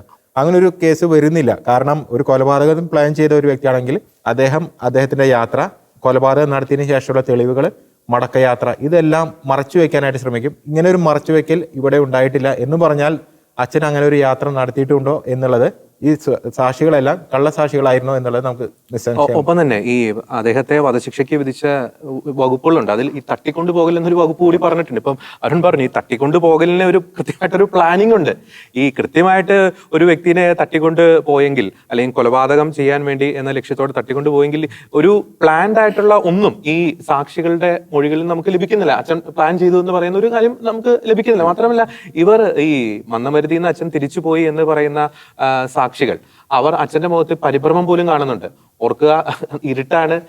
ഒപ്പം തന്നെ അവര് ബ്ലൂ ബാഗ് കാണുന്നുണ്ട്, മറ്റെല്ലാം കാണുന്നുണ്ട്, പരിഭ്രമം കാണുന്നുണ്ട്. പക്ഷെ ഈ പോലീസ് പിടിച്ചെടുത്തു എന്ന് പറയുന്ന രക്തക്കറയുള്ള ലോഹ, ആ ലോഹയുടെ കാര്യം പോലും നമുക്ക് ഒട്ടും തന്നെ വിശ്വസനീയമല്ല. പോലീസ് കബളിപ്പിച്ച്, അല്ലെങ്കിൽ അച്ഛനെ കബളിപ്പിച്ച് റൂമിൽ നിന്ന് എടുത്തു, പിന്നീട് ചോരക്കറ അതിലേക്ക് കൂട്ടിച്ചേർത്തപ്പെട്ടു എന്നൊരു ആരോപണവും അല്ലെങ്കിൽ അത്തരം ഒരു വാദവും വളരെയധികം ശക്തമാണ്. ഇവിടെ ഒരു കാര്യം കൂടി നമ്മൾ ശ്രദ്ധിക്കാനുള്ളത്, ഇത് 1966 കഥയാണ്. അന്ന് ഇന്ന് നാം കാണുന്ന പോലെ എല്ലാ റോഡുകൾ എല്ലാം വിജനമാണ്, ഭൂരിഭാഗവും വിജനമാണ്. അതുപോലെ തന്നെ രാത്രിയാണ്, രാത്രി ഇരുട്ടാണ്, പ്രത്യേകിച്ച് സ്ട്രീറ്റ് ലൈറ്റുകളോ കാര്യങ്ങളൊന്നുമില്ല. എന്ന് പറഞ്ഞു കഴിഞ്ഞാൽ ഈ വ്യക്തിനെ ഐഡന്റിഫൈ ചെയ്യാനുള്ള വഴികൾ അവരുടെ കയ്യിലുള്ള ടോർച്ചോ അതല്ലെങ്കിൽ അന്ന് ചൂട്ട് കത്തിച്ചിട്ട് യാത്ര ചെയ്യാറുണ്ട്, അതുമാണ്. ഇതിനേക്കാളെല്ലാം ഉപരിയായിട്ട് ആ ദിവസം അമാവാസിക്ക് 3 ദിവസം മുമ്പാണ് എന്ന് പറഞ്ഞു കഴിഞ്ഞാൽ കൂരിരുട്ടാണ് ശരിക്കും പറഞ്ഞാൽ. ഒപ്പം തന്നെ ഈ അച്ഛനെ കണ്ടു എന്ന് പറയുന്ന വ്യക്തികൾ, അല്ലെങ്കിൽ അച്ഛന് ഇതിൻ്റെ അകത്ത് ഇൻവോൾവ്മെന്റ് ഉണ്ട് എന്ന് ആരോപിക്കുന്ന വ്യക്തികൾ ആരും തന്നെ അച്ഛനെ മുൻപരിചയമില്ലാത്തവരാണ്, അല്ലെങ്കിൽ അച്ഛനെ മുൻപ് കണ്ടിട്ടില്ല. ഈ ഇരുട്ടിന്റെ വെളിച്ചത്തിൽ കണ്ട വ്യക്തികൾ, ഒപ്പം തന്നെ ഈ ടാക്സി ഡ്രൈവേഴ്സ്, അവരാരും തന്നെ മുൻപ് അച്ഛനെ പരിചയമുള്ള വ്യക്തികളോ അല്ലെങ്കിൽ അച്ഛനെ മുൻപ് നേരിട്ട് കണ്ട വ്യക്തികളോ അല്ല എന്നുള്ളത് കൃത്യമാണ്. പക്ഷെ അതിൻ്റെ അകത്ത് എടുത്തു പറയേണ്ട മറ്റൊരു കാര്യം കൂടിയുണ്ട് ജോജി, അരുൺ. ഇത്തരം ഒരു സാഹചര്യം നിലനിൽക്കെ ഈ സാക്ഷികളെ വെച്ചുകൊണ്ടൊരു ഒരു ടെസ്റ്റ് ഐഡന്റിഫിക്കേഷൻ പരേഡ് ഒന്നും നടത്തിയിരുന്നില്ല, ഇല്ലേ?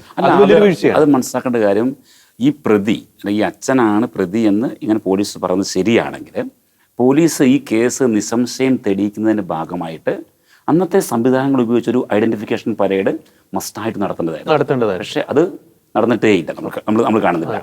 അതിൻ്റെയൊക്കെ അഭാവത്തിലും പോലീസ് സാഹചര്യ തെളിവുകളുടെ അടിസ്ഥാനത്തിൽ മാത്രം, അല്ലെ, സാഹചര്യം, അത് നേരിട്ട് കണ്ട അത് ഹൈക്കോടതി, പിന്നീട് നമ്മൾ തുടർന്നുള്ള എപ്പിസോഡുകളിൽ ഹൈക്കോടതി വിധിന്യായത്തെ കുറിച്ച് വിശദമായിട്ട് ചർച്ച ചെയ്യുമ്പോൾ പ്രേക്ഷകർ കൃത്യമായിട്ട് മനസ്സിലാവും ഈ സാഹചര്യ തെളിവുകൾ എത്രമാത്രം കെട്ടിച്ചമച്ചതാണ്. ഹൈക്കോടതി നിശ്ചിതമായിട്ട് ഓരോ പോയിന്റ്സിനെയും പൊളിക്കുന്നുണ്ട് ശരിക്കും പറഞ്ഞാൽ.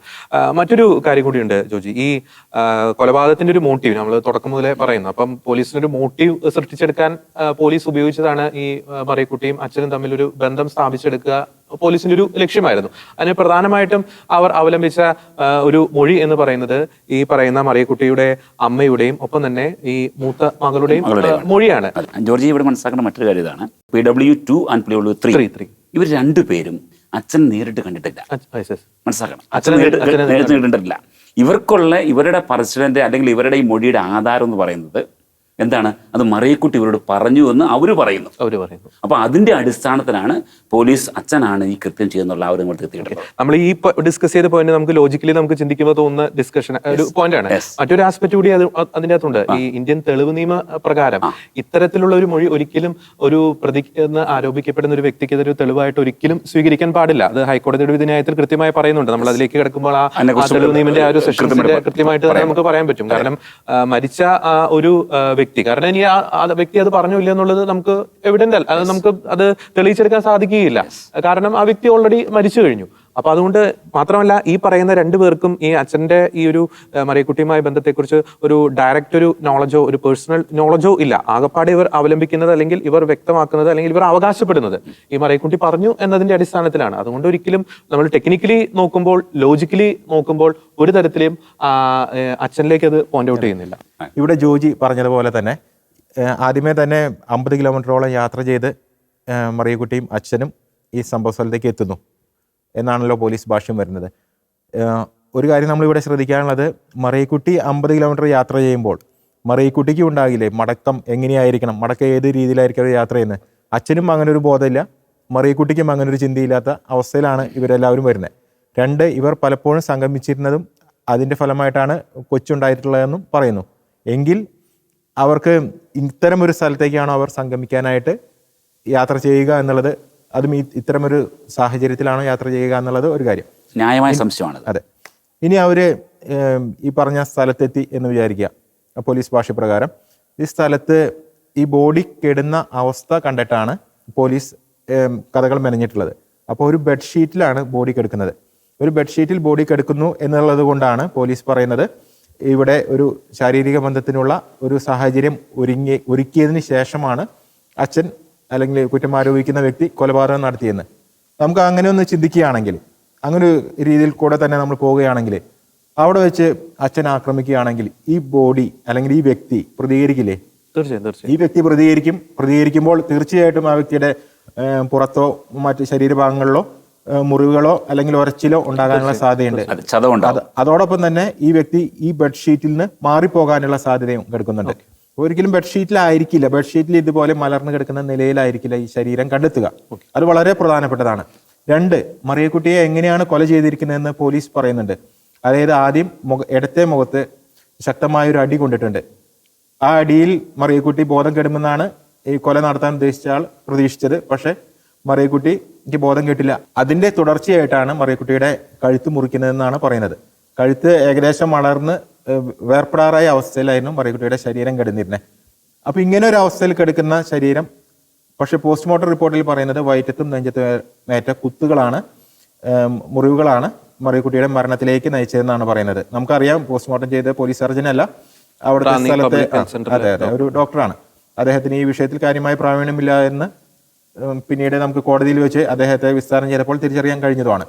അപ്പൊ ഇങ്ങനെ കഴുത്ത് മുറിച്ചൊരു കൊലപാതകം നടത്തുമ്പോൾ ആ പ്രദേശം മുഴുവൻ കഴുത്തിൽ നിന്ന് രക്തം ചീറ്റേണ്ട സാഹചര്യമുണ്ട്. അത് ഈ അച്ഛൻ ലോഹ ഇട്ടിട്ടോ ലോഹ ഇടാതെയോ ആണെങ്കിലും, ഷർട്ടാണോ പാന്റാണോ ഏതുമേലേക്കും അതുപോലെ രക്തം വീഴാനുള്ള സാധ്യതയുണ്ട്. ഇത്തരം ഒരു അവസ്ഥയിൽ നിന്നാണ് അച്ഛൻ പിന്നീട് യാത്ര തുടരുന്നത്. അപ്പൊ ഇത് ഇനി മാടത്തരുവിൽ പോയിട്ട് അച്ഛൻ ഈ വസ്ത്രങ്ങളെല്ലാം കഴുകിയെടുത്തിട്ടാണ് പിന്നെ യാത്ര ചെയ്യുന്നത് പറഞ്ഞു കഴിഞ്ഞാൽ പോലും അപ്പോഴും അച്ഛൻ നനഞ്ഞു കുതിർന്ന അവസ്ഥയിലായിരിക്കും. അത് ഡ്രസ്സ് വേറെ വസ്ത്രമൊന്നും കയ്യിലില്ലല്ലോ. അപ്പൊ ആ കൂടി ഒരു ബ്ലൂ ബാഗാണ് ഉണ്ടായിരുന്നത്. ആ ബാഗിൽ എന്തൊക്കെയാണ് ഉണ്ടായിരുന്നതെന്ന് പോലീസ് പറയുന്നുണ്ട്. ഒരു ചെറിയൊരു കത്തി, അതോടൊപ്പം തന്നെ ഈ ബെഡ്ഷീറ്റ്, ഈ രണ്ടുമാണ് ഈ ബ്ലൂ ബാഗിലുണ്ടെന്നാണ് പോലീസ് പറയുന്നത്. അപ്പൊ ഇതൊന്നും തമ്മിൽ യാതൊരു വിധത്തിലും ചേരുന്നില്ല. പക്ഷെ മറ്റൊരു രീതിയിൽ ചിന്തിക്കുകയാണെങ്കിൽ ഈ സമീപ പ്രദേശത്തെ എവിടെയോ വെച്ച്, ഈ ബോഡി കണ്ട സമീപ പ്രദേശത്തെ എവിടെയോ വെച്ച് ഒരു കൊലപാതകം അല്ലെങ്കിൽ ഒരു മരണം നടന്നതിന് ശേഷം ആ ബോഡി ഒരു ജീപ്പിൽ കൊണ്ടുവന്നു. അത് ഈ റോഡ് സൈഡിൽ കൊണ്ട് ഈ ബെഡ്ഷീറ്റിൽ കൊണ്ടുവന്ന് ബെഡ്ഷീറ്റോട് കൂടി അവിടെ ഇട്ടു. ഇങ്ങനെയാണെങ്കിൽ ഈ മരണം അല്ലെങ്കിൽ ഈ സംഭവത്തിന് കുറച്ചും കൂടി ഒരു സാധുതയോ ന്യായീകരണമോ വരികയാണ്. അപ്പൊ ഇങ്ങനെ ഒരു അവസ്ഥയിൽ അച്ഛനെ കണ്ടിട്ടില്ല. അച്ഛനെ കണ്ടിരിക്കുന്നത് ഈ സ്ത്രീയുമായിട്ട് മാത്രമാണ് എന്ന് പറഞ്ഞു കഴിഞ്ഞാൽ 2 പേർ മാത്രം, അച്ഛനും ഈ സ്ത്രീയും മാത്രമാണ് ഈ കൊലപാതക രംഗത്തിൽ എല്ലാത്തിലും ഉള്ളൂ. മടക്കം അച്ഛൻ മാത്രമേ ഉള്ളൂ. അതോടെ നമ്മളിവിടെ മനസ്സിലാക്കേണ്ട മറ്റൊരു കാര്യം, പോലീസിന്റെ ഭാഷ്യത്തിൽ ഈ എൻ്റയർ മർഡർ, ഈ കൊലപാതകം മുഴുവൻ ചെയ്തേക്കുന്നത് അച്ഛൻ എന്നൊരു ഒറ്റ ഒരാളാണ്. നമുക്ക് ലോജിക്കൽ ചിന്തിക്കുമ്പോൾ വളരെ വ്യക്തമായി മനസ്സിലാക്കുന്ന ഒരു കാര്യം, ഒരാൾക്ക് ഒറ്റയ്ക്ക് ഒരിക്കലും ഇത് ചെയ്യാൻ സാധിക്കുകയില്ല. കാരണം ഈ കൊലപാതകം നടന്നത് നമ്മൾ ആ ഒരു സാഹചര്യം വെച്ച് നോക്കുമ്പോൾ, അല്ലെങ്കിൽ ആ ബോഡി കിടന്ന സ്ഥലം ഇവിടെ കൃത്യമായിട്ട് പറഞ്ഞ പോലെ വെച്ച് നോക്കുമ്പോൾ, ആ ബോഡി കിടന്ന സ്ഥലത്തിന് തൊട്ടടുത്തുള്ള ഏതോ സ്ഥലത്ത് വെച്ചായിരിക്കണം. അങ്ങനെയാണെങ്കിൽ ഒരിക്കലും അച്ഛനല്ല. ഇനി അവിടെ ഈ ബോഡി കൊണ്ടുകിടണമെങ്കിൽ ഞാൻ വ്യക്തമായി പറയാം, ലോജിക്കുള്ള ആർക്കും ചിന്തിക്കാം, ജീപ്പ് കൈവശമുള്ള 2-3 ആൾക്കാരുടെ സഹായമുള്ള, അത്യാവശ്യം ആ സ്ഥലത്തെക്കുറിച്ച് അറിവുള്ള ഒരു ഒരു ഒരു ഒരു വ്യക്തിക്ക് മാത്രമേ ഇതെല്ലാം ചെയ്യാൻ സാധിക്കുള്ളൂ. അത് വെച്ചാൽ 2 3 അല്ലെങ്കിൽ ഒരു വാഹനം ഞാൻ പറയും വാഹനം അല്ല, അന്ധകാലത്ത് ജീപ്പാണല്ലോ. അപ്പോൾ മനസ്സിലാക്കേണ്ട കാര്യം 2 3 4 പേരുടെ സഹായം കൂടാതെ ഈ ഒരു മർഡർ ഇപ്രകാരം ചെയ്ത് ഈ രീതിയിൽ ആ ബോഡി കൊണ്ടിടാൻ ഒരിക്കലും സാധിക്കും. അതായത് കൊലപാതകം മറ്റൊരു സ്ഥലത്താണ് നടന്നതെങ്കിൽ ഒരിക്കലും ഒരു വ്യക്തിക്ക് ഒറ്റയ്ക്ക് ചെയ്യാൻ സാധിക്കില്ല. ഒരിക്കലും ഒരു അച്ഛന് അല്ലെങ്കിൽ ആ ഒരു സാഹചര്യത്തിൽ ഒരു അച്ഛന് ഒരിക്കലും അങ്ങനെ ചെയ്യാൻ ഒരിക്കലും സാധിക്കുകയില്ല. അപ്പോൾ തീർച്ചയായിട്ടും നമുക്ക് പല ചോദ്യങ്ങളിലേക്കുമാണ്, ഇപ്പൊ പല സാധ്യതകളാണ്. നമുക്ക് ഇത് ഇങ്ങനെ നടന്നു എന്ന് നമുക്ക് ഇപ്പൊ കൊലപാതകം മറ്റൊരു സ്ഥലത്താണ് നടന്നത് നമുക്ക് ഒരിക്കലും സ്ഥാപിക്കാൻ സാധിക്കില്ല. പക്ഷേ ലോജിക്കലി ചിന്തിക്കുമ്പോൾ ഉള്ള ചില തോട്ട്സ് ആണ് പറഞ്ഞത്. അപ്പോൾ ഈ പോലീസ് ഈ മരണം നടന്ന വിധത്തെക്കുറിച്ച് വിശദീകരിക്കുമ്പോൾ പറയുന്നത് മുഖത്തടിച്ചു, അതുപോലെ കഴുത്തു മുറിച്ചെന്നാണ് പറയുന്നത്. എന്നാൽ ഇതിനൊക്കെ ആധാരമായി പോലീസ് കണ്ടെടുത്ത ആ കത്തി നമ്മൾ അതിനെക്കുറിച്ച് കൂടുതൽ പരിശോധിക്കുമ്പോൾ ആ കത്തിയുടെ ഷേപ്പും ആ കത്തിയുടെ ആ ഒരു അവസ്ഥയും വെച്ച് അത്തരമൊരു കത്തി കൊണ്ട് കഴുത്ത് പ്രകാരം മുറിക്കാൻ സാധിക്കില്ല. കാരണം ആ കത്തിക്ക് അതിനുള്ള ബലമോ അല്ലെ അതിനുള്ള മൂർച്ചയോ വരെയില്ല നമുക്ക് വളരെ കൃത്യമായി. ഹൈക്കോടതിയിൽ ഇതുമായി ബന്ധപ്പെട്ട് വിശദമായ വാദം നടക്കുമ്പോൾ ബെനഡിക്ട് അച്ഛന് വേണ്ടി വാദിക്കാൻ വന്ന പ്രമുഖ അഭിഭാഷകൻ ചാരി അദ്ദേഹം തന്നെ പറയുന്നുണ്ട്, അത് ജോജി പറഞ്ഞ അതേ ഒരു പോയിന്റ് തന്നെയാണ് അദ്ദേഹവും പറയുന്നത്. മാത്രമല്ല ഈ കൊല്ലം സെഷൻസ് കോടതിയിൽ നടത്തുന്ന വിചാരണ വേളയിൽ അന്വേഷണ ഉദ്യോഗസ്ഥന്റെ വിചാരണയ്ക്കിടെ അല്ലെങ്കിൽ അദ്ദേഹത്തിന്റെ മൊഴി നൽകുന്ന ഘട്ടത്തിൽ അദ്ദേഹം പറയുന്നുണ്ട് കണ്ടെടുത്ത ഒരു കത്തി എന്ന് പറയുന്നത് തുരുമ്പിച്ച പഴക്കം ചെന്ന കത്തിയാണ്. പക്ഷേ ഈ ബെനഡിക്ട് അച്ഛന്റെ അഭിഭാഷകൻ ആ കത്തി പുറത്തെടുത്ത് കാണിക്കുന്നുണ്ട്. നോക്കുമ്പം അതൊരു വെട്ടിത്തിളങ്ങുന്ന ഒരു കത്തി. നമുക്ക് ഡീറ്റെയിലേക്ക് നമ്മൾ പോകാം. നമുക്ക് ഈ പ്രഥമ ദൃഷ്ടിയെ നമുക്ക് ഈ ഒരു എപ്പിസോഡിൽ ഈ പോലീസ് അച്ഛനെതിരെ ചൂണ്ടിക്കാണിച്ച ചില തെളിവുകൾ നമ്മുടെ ഒരു ഓൺ ലോജിക്ക് ഒപ്പം തന്നെ ചില ഹൈക്കോടതി ചില കാര്യങ്ങൾ നമ്മൾ പരാമർശിച്ചു. ഹൈക്കോടതിയുടെ വിധിന്യായത്തിന്റെ വിശദാംശങ്ങൾ നമ്മൾ തുടർന്നുള്ള എപ്പിസോഡിലേക്ക് പോകും. അപ്പോൾ ഇത്തരത്തിൽ ചിന്തിക്കുമ്പോൾ മാത്രം ഒരു പോയിന്റ് കൂടി എനിക്ക് ചൂണ്ടിക്കാണിക്കാനുണ്ട്. ഒരു പ്ലാൻഡ് ആയിട്ടുള്ളൊരു മർഡർ ആണെങ്കിൽ ഈ പോലീസ് ഭാഷ്യം അനുസരിച്ച് തിരുവല്ലയിൽ നിന്ന് ടാക്സി പിടിക്കുന്നു, ഈ ഒരു സ്ത്രീ കൂടെ കയറുന്നു, ഒരു പ്ലാൻഡ് ആയിട്ടുള്ളൊരു മർഡർ ആണെങ്കിൽ തീർച്ചയായും മറ്റേ ആൾക്കാരെ ആരെയും കാണാതെ ആയിരിക്കണം ഈ മന്ദമരുതിയിൽ എത്തുക. മറ്റൊരു പോയിന്റ്, ഈ പ്ലാന്റ് മർഡർ ചെയ്യണമെങ്കിൽ ഈ മന്ദമരുതി പോലുള്ള ഇത്രയും ഡിസ്റ്റന്റ് ആയിട്ടുള്ള സ്ഥലം, ചങ്ങനാശ്ശേരി ടു മന്ദമരുതി, ഇത്രയും ദൂരെ ഇത്രയും റിസ്ക് എടുത്ത് ഒരു കൊലപാതകയുടെ പോയിന്റ് ഓഫ് വ്യൂ നോക്കുമ്പോൾ റിസ്ക് എടുത്ത് ട്രാവൽ ചെയ്യേണ്ട ഒരു സാഹചര്യവുമില്ല. അതും താൻ വൈദികനായിരുന്ന അതേ സ്ഥലത്തിന് സമീപത്ത്, അവിടെയുള്ള എല്ലാവർക്കും അച്ഛനെ പരിചിതമാണ്. ലോഹം ഇട്ടുകൊണ്ട് ഒന്നും ഒരു മാച്ചിങ് ആവുന്നില്ല. ഈ പോലീസ് കൊണ്ടുവന്ന ഒരു സാക്ഷിമൊഴികളോ അല്ലെങ്കിൽ ഈ പോലീസ് ചൂണ്ടിക്കാണിക്കുന്ന ദൃക്സാക്ഷികളുടെ മൊഴികളോ ടെക്നിക്കലി ലോജിക്കലി ഒരു തരത്തിലും മാച്ചിങ് ആവുന്നില്ല. അച്ഛനിലേക്ക് പോയിന്റ് ഔട്ട് ചെയ്യുന്ന പല കാര്യങ്ങളും ഒരു റിലവൻസി ഇല്ലാത്ത ഒരു ഫീലാണ് നമുക്ക് ഈ ഒരു ഘട്ടത്തിൽ. പിന്നീട് അച്ഛനിലുണ്ടായ കുട്ടി എന്ന് പറയുന്നുണ്ടല്ലോ, അങ്ങനൊരു കാര്യം കോടതിക്ക് മുമ്പിൽ തെളിയിക്കാനായിട്ട് പോലീസിന് കഴിഞ്ഞിട്ടേ ഇല്ല. ആ കാലത്ത് DNA ടെസ്റ്റ് ഇല്ല. പക്ഷേ ഏതെങ്കിലും രീതി അന്നും മറ്റു രീതിയിലുള്ള ടെസ്റ്റുകളുണ്ട്. പക്ഷെ അത്തരമൊരു ടെസ്റ്റോ ഒന്നും നടത്താതെ തന്നെയാണ് ഈ കുട്ടി അച്ഛൻ്റെ ഇതാണെന്ന് പോലീസ് അങ്ങോട്ട് സ്ഥാപിക്കുകയാണ്. ഒരിക്കലും അത് ഒരു കാരണവശാലും അത് അംഗീകരിക്കാൻ പാടില്ലാത്തൊരു കേസാണ്. അപ്പോൾ മനസ്സിലാക്കേണ്ട കാര്യം, ഇത്ര പ്രമാദമായ ഒരു കേസ്, ഇത്ര പ്രധാനപ്പെട്ട ഒരു വ്യക്തി പ്രതിയായ കേസിൽ പോലീസ് അതിൻ്റെ ആ ഒരു സീരിയസ്നെസ് കാണിക്കാൻ തികഞ്ഞ ലാഘവത്തോടെ ഏതെങ്കിലും കുറച്ച് കേട്ടുകേൾവികളുടെയും മറ്റുള്ളവർ പറഞ്ഞതിൻ്റെയും ഗോസിപ്പുകളുടെയും അതങ്ങനെ പറയണത് നമുക്ക് അനുഭവിക്കണം. ഗോസിപ്പുകളുടെയും സാഹചര്യ തെളിവുകളുടെയും ഒക്കെ അടിസ്ഥാനത്തിൽ അങ്ങോട്ട് പ്രതിയായി പ്രഖ്യാപിക്കുകയായിരുന്നു. നമുക്കറിയാവുന്നതുപോലെ 1966 ഓഗസ്റ്റ് മാസം 1-ാം തീയതി അച്ഛനെ അറസ്റ്റ് ചെയ്യുന്നു. പിന്നീട് പിറ്റേ ദിവസം അദ്ദേഹത്തെ പത്തനംതിട്ട മജിസ്ട്രേറ്റ് കോടതിയിൽ ഹാജരാക്കുന്നു. അച്ഛനുമായി തെളിവെടുപ്പ് നടത്തുന്നു. ഈ കോടതി നടപടികൾ പത്തനംതിട്ട സബ് ഡിവിഷണൽ മജിസ്ട്രേറ്റ് കോടതിയിലും അടൂർ കോടതിയിലും നടക്കുന്നു. തുടർന്ന് കൊലപാതക കേസ് ആയതുകൊണ്ട് തന്നെ അന്നത്തെ കൊല്ലം ജില്ല, നമുക്കറിയാവുന്ന പോലെ അന്നത്തെ പത്തനംതിട്ട മേഖല കൊല്ലം ജില്ലയിലാണ് സ്ഥിതി ചെയ്യുന്നത്. അതുകൊണ്ട് കൊല്ലം ജില്ലാ സെഷൻസ് കോടതിയിൽ ഇതിന്റെ വിചാരണ ആരംഭിക്കുന്നു. 1966 ഒക്ടോബർ മാസം 14-ാം തീയതി. ആ വിചാരണ വേളയിൽ നടന്ന കാര്യങ്ങൾ മനസാക്ഷിയുള്ള ആരെയും കരയിപ്പിക്കുന്ന അല്ലെങ്കിൽ കരളളിയിക്കുന്ന കാഴ്ചകളായിരുന്നു. കൊലപാതകിയാണ്, കുറ്റവാളിയാണ് എന്ന് ആക്രോശിക്കുന്ന ജനക്കൂട്ടം. ഇന്ത്യൻ കുറ്റാന്വേഷണ ചരിത്രത്തിൽ കേട്ടുകേൾവിയില്ലാത്ത ചില ആശങ്ക ജനിപ്പിക്കുന്ന ചില സംഭവങ്ങൾക്കാണ്, ചില സന്ദർഭങ്ങൾക്കാണ്, ചില സാഹചര്യങ്ങൾക്കാണ് കൊല്ലം സെഷൻസ് കോടതി ആ നാളുകളിൽ സാക്ഷ്യം വഹിച്ചത്. അതിനെപ്പറ്റി അടുത്ത എപ്പിസോഡിൽ.